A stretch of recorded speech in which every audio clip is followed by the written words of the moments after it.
안녕하세요. 세상에 참 별의별 인간들이 많다는 걸 피부로 느낀 30대 돌싱 사업하는 여자입니다. 아이는 없고요. 결혼하고 또 이혼하는 과정에서 너무 많이 되어서 그냥 이제는 혼자가 좋아요. 사업도 잘 되고 있어서 돈 버는 재미가 참 좋습니다. 결혼 생활은 딱 1년 2개월 하고 끝냈네요. 저는 전 남편의 바람으로 이혼을 했습니다. 그리고 시어머니의 간섭과 갑질 역시 옵션으로 이혼 사유였죠. 전 남편은 회사원들이 많은 번화가 한켠에서 약국하고 있던 약사였죠.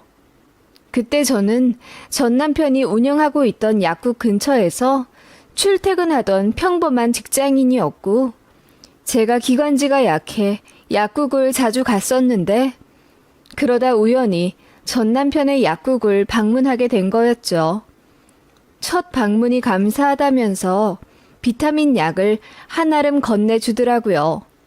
그래서 이 약국 서비스 좋네 라고 생각하고 사람들에게 추천해 줬더니 다들 자기도 그 약국 갔었는데 한 번도 서비스 받은 적이 없다고 하는 거예요. 그런데 저는 그 다음 방문에도 재차 서비스를 받았고, 그때부터 이 약사가 저에게 호감이 있다는 사실을 알게 되었습니다.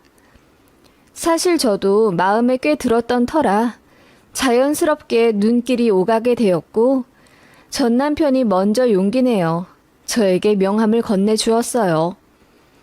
그렇게 그 주 주말에 첫 데이트를 하게 되었고, 뜨겁게 1년 정도 연애하던 사이였습니다. 그러다 전 남편이 먼저 결혼하자고 재촉했고, 정신 차려보니 저는 결혼 준비를 하고 있더라고요. 시댁에서 자기는 지원해줄 돈이 없다고 하더라고요. 게다가 약국 차리느라 대출을 받느라 남편은 마이너스 상태로 결혼을 한 거였어요. 저희 부모님은 공무원 연금 받고 계셔서 노후 준비는 잘 되어 있지만 시댁이랑 비슷한 사정이라 그렇게 몇 천만 원씩 저에게 턱턱 내어주실 여유는 안 되세요. 그렇게 양가에서 지원 안 받고 소박하게 결혼했었는데요. 시어머니가 이 점에 대해 굉장히 불만을 갖고 계셨습니다.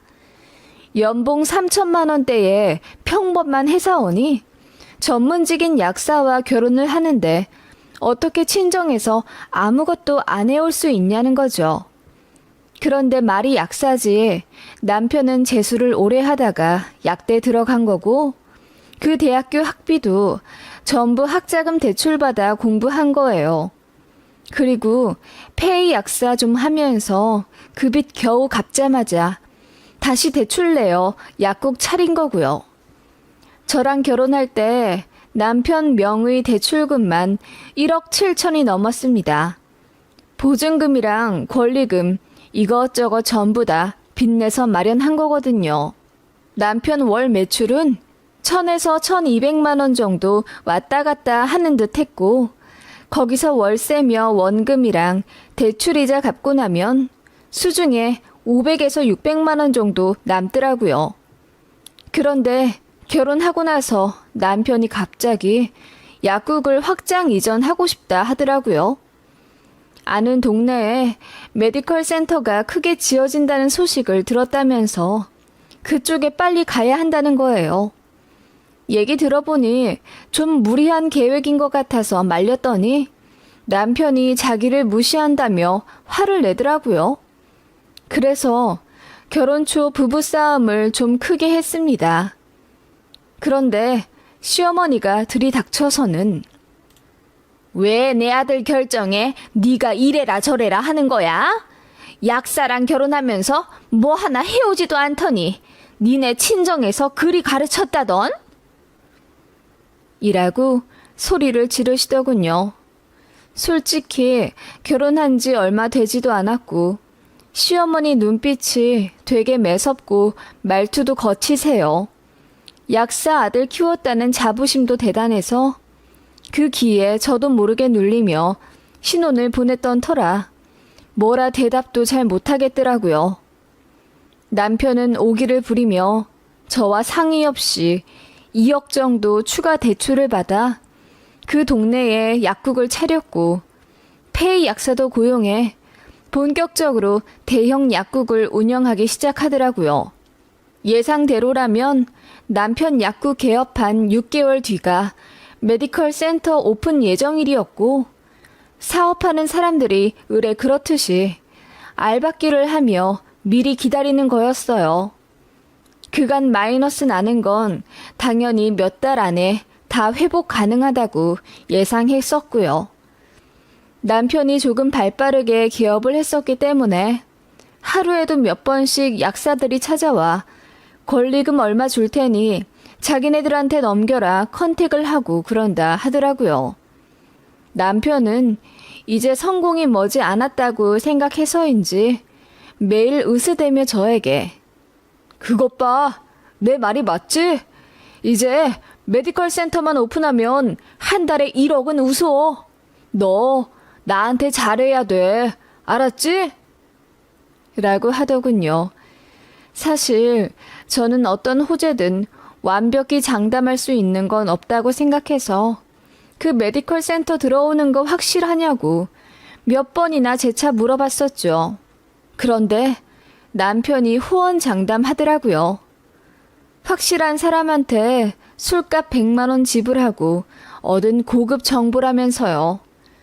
솔직히 걱정이 많은 저였지만 그래도 잘 될 거라 생각하니 이미 시작한 거 응원은 해줘야 했죠.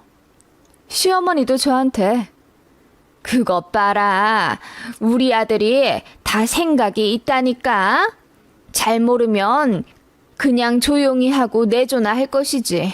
뭘 안다고 나서서 내 아들 앞길 망치려고 해? 잘 봤지? 이제 우리 아들이 하는 말에 대꾸 말고 무조건 믿어주고 밀어줘라. 라고 하시더군요.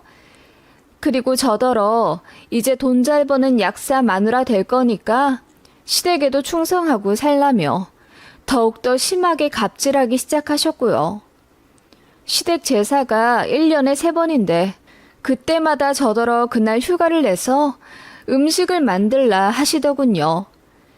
그때가 월 초였는데 회사 일이 너무 바빠 휴가를 못 낸다고 했더니 많이 벌지도 못하는 회사 다니면서 네가 무슨 그렇게 중요한 일을 한다고 그러니? 라며 비꼬시더군요.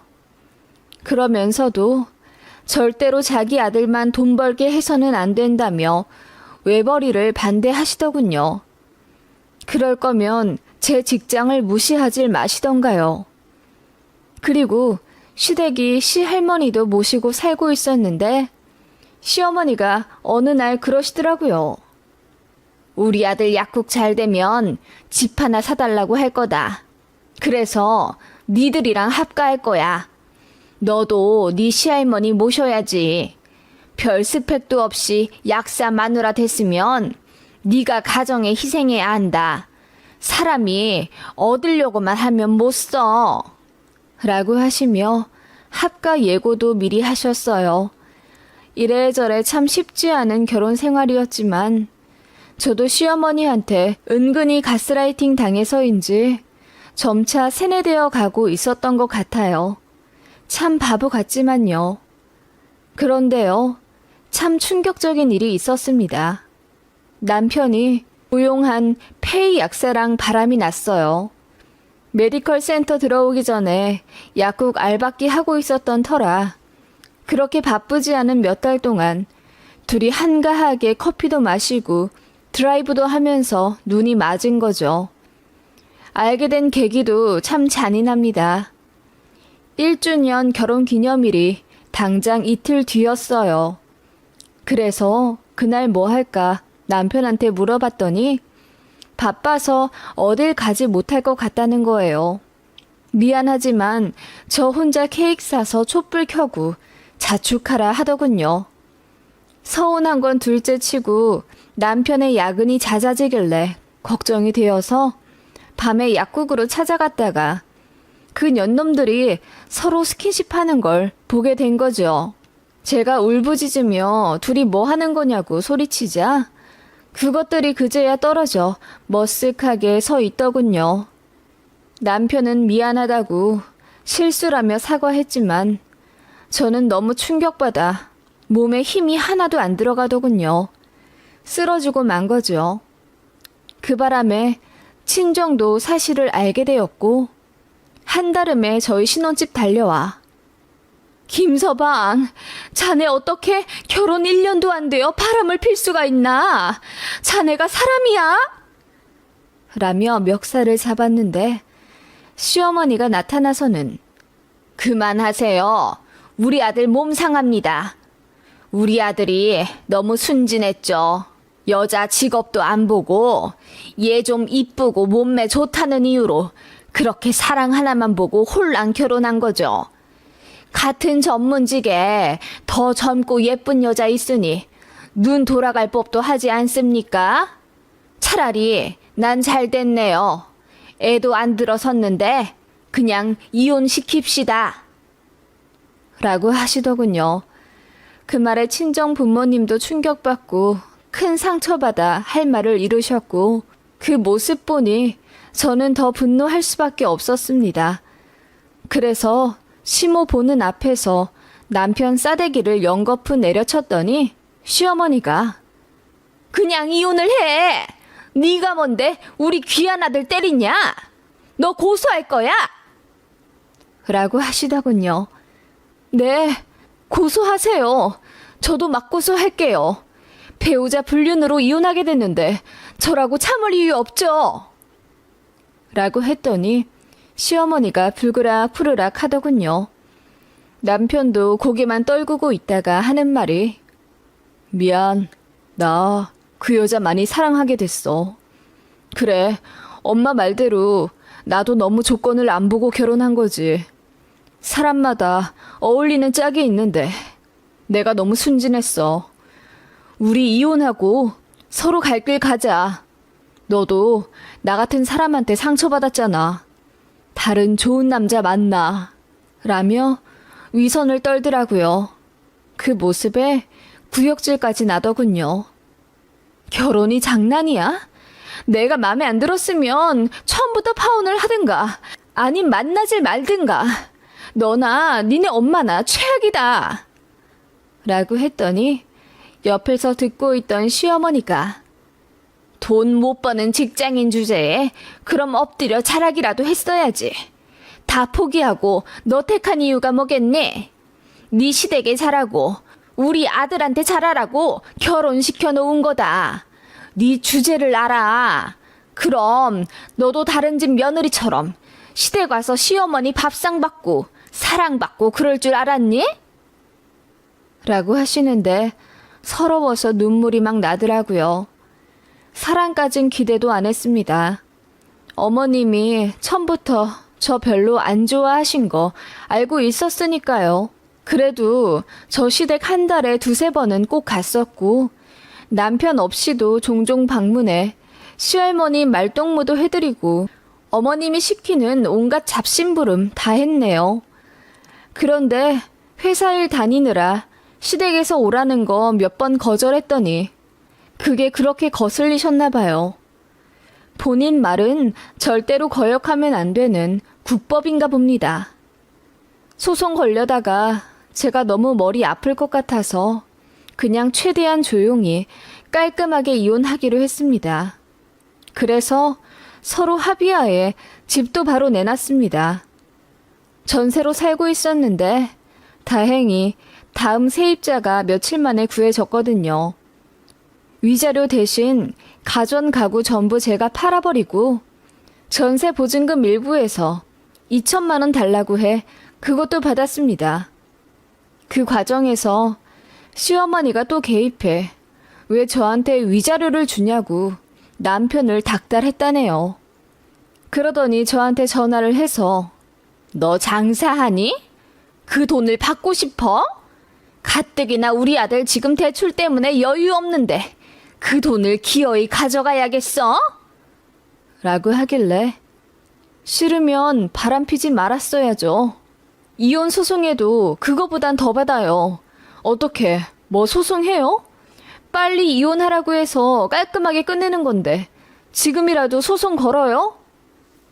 라고 했더니 이혼녀 되더니 도끼만 올랐다면서 저더러 잘 먹고 잘 살 것 같아서 걱정도 안 된대요. 그래서 네, 저 잘 살 겁니다. 무조건 당신 아들보다는 잘 살 거예요. 라고 소리쳐 버렸네요. 서류 주고받아 제출을 했고 그렇게 제 결혼 생활은 1년 2개월 만에 쪽나 버렸습니다. 저는 그냥 조용히 회사 조금 더 다니다가 관뒀어요. 이혼으로 인한 후유증이 꽤 있었나 보더라고요. 공황장애가 뜬금없이 생겨 일상생활에 불편함이 생겼고 결국 회사를 다닐 수가 없게 되었어요. 그래서 부모님 댁에 들어가 요양차 지내다가 친구의 권유로 향수 만들기 클래스를 다니게 되었죠. 취미로요. 좋은 향기를 맡으면 기분도 한결 좋아질 거라는 너무나도 따뜻한 친구의 배려 덕분에 저는 그렇게 향과 친해졌고 문득 저도 사업이라는 걸 해보고 싶어졌어요. 그래서 이혼하고 수중에 남은 돈 4,500만 원을 몽땅 투자해 향수 공방을 차렸습니다. 물론 하루아침에 뚝딱하고 차린 건 아니고 반년 정도 사전조사 열심히 해 잘 알아보고 차린 거예요. 대학 졸업하고 쭉 회사만 다니던 사람이라 저도 사업에 소질이 있나 반신반의했지만 그래도 향수라는 것이 제 인생에 운명적으로 스며들었기 때문에 이건 필시 기회라는 생각이 들었어요. 그래서 정말 열심히 공방 운영했습니다. 손님분들이 다 만족을 하시고 그러면서 자연스럽게 사업이 더 잘 되기 시작했어요. 그렇게 달에 500에서 600만 원씩 벌게 되었고 어느덧 그렇게 번 돈이 통장에 1억 정도 되더라고요. 그래서 조금 더 욕심내 향수 사업을 본격적으로 시작하게 되었네요. 저만의 브랜드가 런칭이 되던 날 저는 부모님 손을 잡고 펑펑 울었습니다. 그날이 지금으로부터 2년 전이네요. 첫 런칭하고 한 6개월은 시장에서 반응이 없어 많이 초조했습니다. 제가 번 돈 모두 부었는데 잘 안 되면 아예 날리게 되는 거잖아요. 그래서 많이 걱정했는데 거짓말처럼 사업 시작한 지 반년이 흐르자 반응이 오기 시작했어요. 여기저기 미팅 다니면서 바이어들도 만나고 운 좋게 해외에 수출도 하게 되었습니다. 그래서 국내 화장품 가게에는 입점이 안 되었지만 홍콩과 미국에서는 제 브랜드의 향수가 유통되고 있어요. 그렇게 저는 해외를 겨냥해 본격적으로 사업을 하게 된 거고 결과적으로 아주 잘 되었어요. 작년에 순수익 19억을 손에 쥐게 되었거든요. 참 행복했습니다. 부모님께 차도 사드리고 집도 인테리어 싹 해드렸네요. 이혼하고 공황장애 와서 회사도 관두고 집에 틀어박혀 있던 딸이라 참 맘 아파 하셨는데 몇 년 개고생하다 이제는 돈 잘 버는 CEO가 되었으니 제 부모님도 얼마나 좋으시겠어요. 돈도 돈이지만 제가 활기차게 살고 또 웃음이 많아지니 보기 참 좋다 하시더군요. 불효녀인 것 같아 늘 죄송했는데 이제부터는 아니란 생각에 참 다행이었어요. 이혼 초반엔 전 남편은 어떻게 사는지 솔직히 궁금했어요. 그런데 공황장애라는 게 특정 단어만 들으면 발현이 되더라고요. 이혼하고 한동안은 전 남편 이름만 들어도 발작이 올 듯 힘들었습니다. 그래서 궁금은 해도 친구들한테 부탁해서 이야기하지 말아달라고 했죠. 전화번호도 아예 바꾸고 핸드폰도 바꾼 채로 살았습니다. 그렇게 몇 년 내 과거를 완전히 지운 채 사업에 몰두하며 살았는데 어느 날 제 친한 친구가 그러더라고요. 너 요즘도 공항 와? 몇 년 전에는 내가 네 전 남편 이름만 말해도 식은땀 흘렸잖아. 나 이제 괜찮은 것 같아. 그리고 그 인간 생각 안 한 지 오래라 내가 이혼한 줄도 까먹고 있었네. 그래? 그럼 이제 얘기해도 될까? 우리 사실 너한테 얘기하고 싶은 게 있었는데 너 힘들어할까봐 입 닫고 있었거든. 그래? 뭔데? 전 남편 얘기야? 네 전 남편 너랑 헤어지고 그 폐의 약사랑 바로 재혼했대. 뭐? 그랬어? 몰랐네. 니들은 입이 근질근질했겠다. 나한테 얼마나 말하고 싶었겠어. 배려해줘서 고맙다. 얘기는 끝까지 들어봐야지. 근데 2년 만에 헤어졌대. 그러니까 작년이지. 둘이 왜 헤어진지 알아? 네 전 남편 약국 완전 망했대.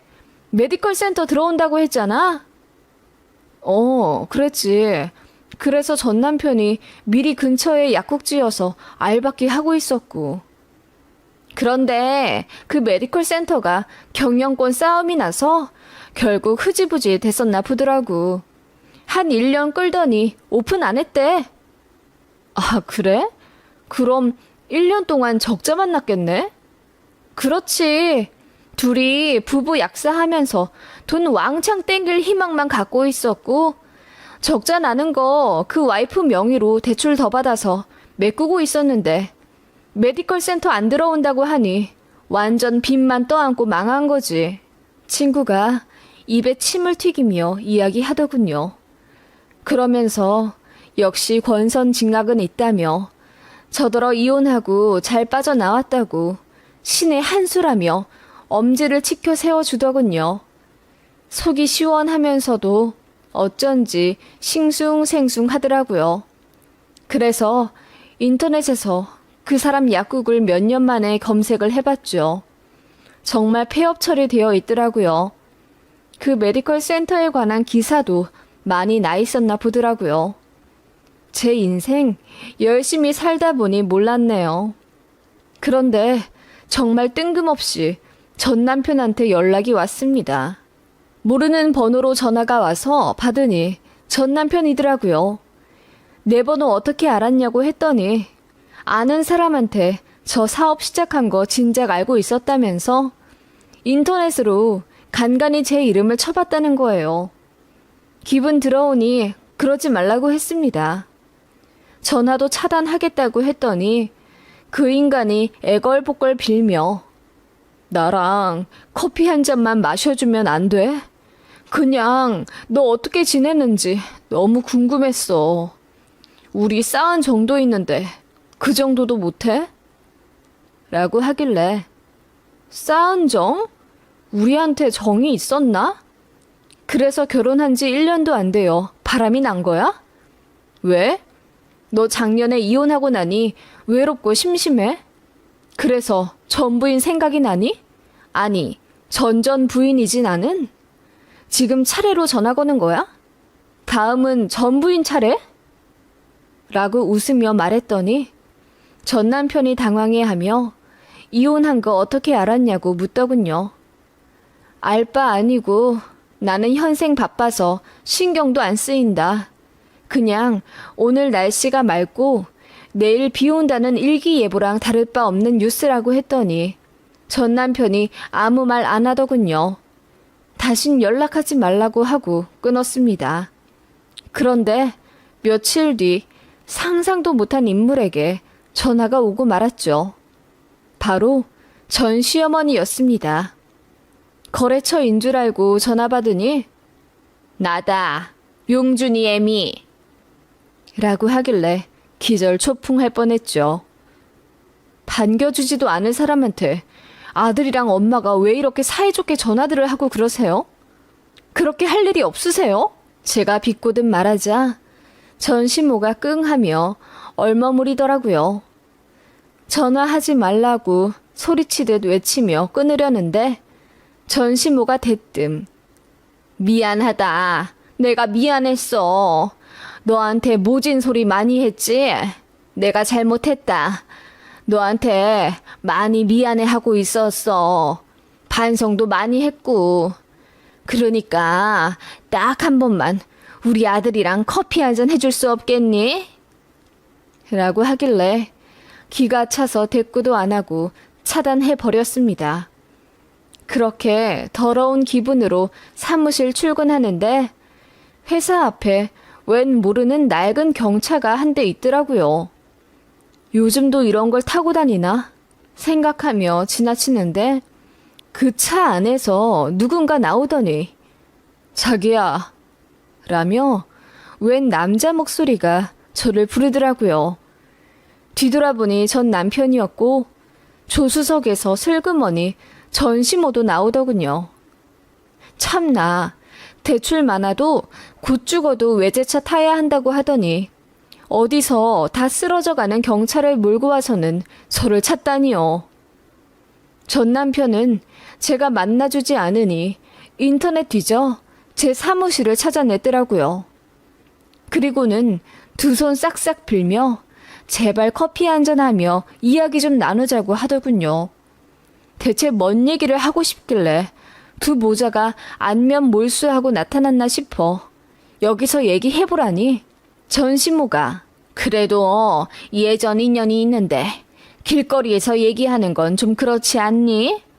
내가 그래도 네 전시어머니인데 대접까진 안 바라더라도 사무실 가서 커피 한 잔은 내줘야지.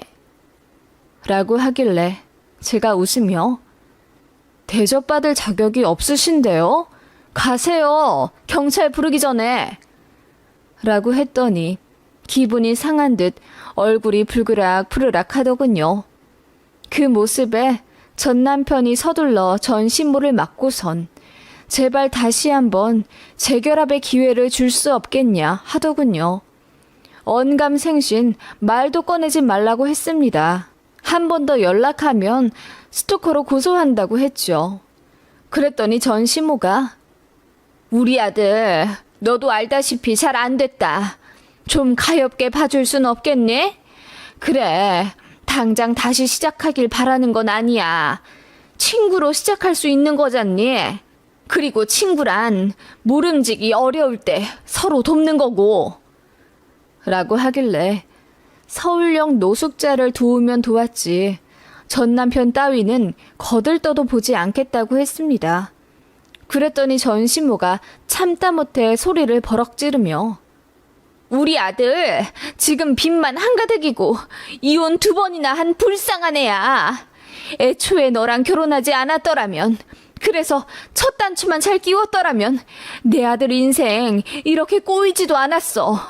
그런데 넌 뭐니? 넌 우리 아들이랑 이혼하고 이렇게 떵떵거리며 잘 살잖아. 너같이 돈도 별로 못 버는 직장인이 어떻게 하루아침에 성공한 사업가가 돼? 그거 도끼 아니면 불가능한 거야. 라고 하더군요. 네, 도끼 품게 해줘서 참 고마워요. 덕분에 잘 됐네요. 고맙다는 말이 듣고 싶어서 왔어요? 이제 됐죠? 그런데요, 제가 그랬잖아요. 저는 무조건 당신 아들보다 잘 살 거라고요. 라고 했더니 전시모가 그럼 우리 아들 좀 도와줘라. 돈 좀 빌려줘. 얘기 듣기로는 몇십억은 우습게 번다던데 솔직히 우리 아들 아니었으면 네가 그 돈 만져나 받겠니? 내가 아무리 생각해도 억울해서 잠이 안 오더라. 이혼하면서 네가 내 아들 복을 가져간 게 분명해.